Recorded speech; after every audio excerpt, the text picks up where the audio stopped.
vision when I was chilling with you. I know I said I'll go my own way, but it's been months and I still don't feel the difference. My name is Aaron May. Welcome back to the channel. Hopefully you're having a good day or a good morning. And to start off this, I have to say, I have a lot of artists that I listen to on a consistent basis, but rarely am I attracted to a non-mainstream artist's music until I listen to Aaron May. Odds are you probably never heard of him, and that's to be expected. If I could make an album cover for someone right now, it would probably be him. That's how much I like his music. I found out most of this info from random interviews, and although he's generated a fan base, I wouldn't consider him big at all, not even close. But some of his songs have blown up, gotten a few million streams on YouTube, SoundCloud, Spotify, and whatever. And he hasn't blown up like I said, but that's all going to change in the coming years. Aaron May, 18-year-old from Houston, Texas, the Alief area to be exact. Songwriter, poet, rapper, musician, producer, and artist who wrote his first song around grades 5 through 6, but was writing poems before that. Eventually, he was inspired to rap about people such as Nas, Fugees, and Outkast. Early on in life, he saw himself as an athlete and devoted all his time to basketball, but one day, he decided all I want to do is rap. His first project was Chase, released on February of last year. He says the project was made for people to reflect on what they were chasing. Some people chase love, some people chase money. And no matter what you're chasing, you have to appreciate what you already have, even if in the future you'll want more, which being human means that whatever we have, we always want more.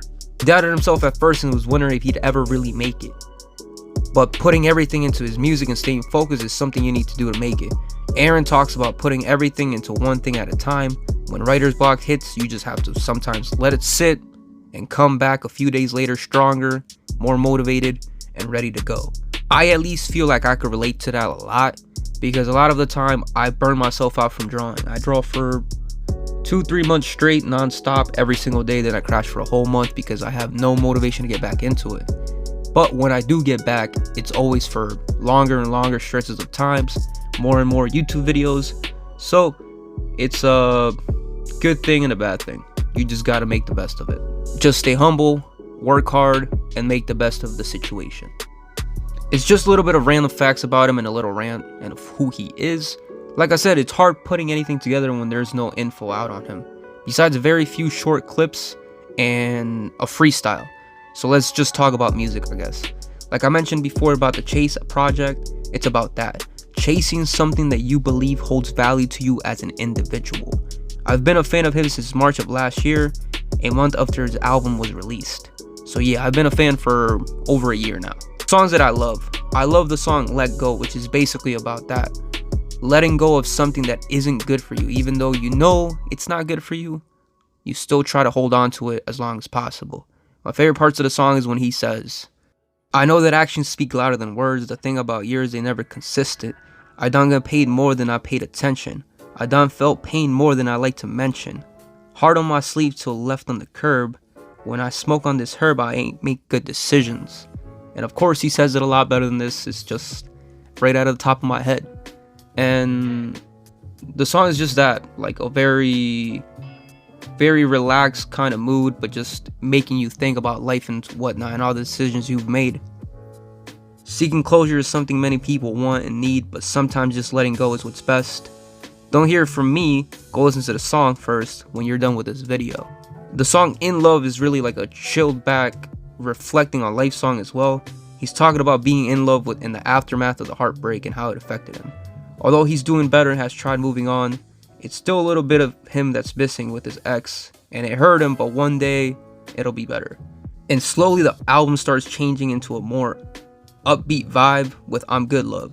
It's the song about when you're finally over that one person and everybody wants to be your friend just because you made it. A lot of people compare him to J. Cole, and I also see the comparisons.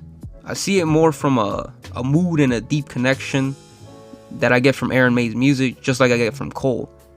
It's just really deep, and he produces most of his songs as well. So it's from the heart and soul being poured into a song, and not just parts of him, which I really appreciate.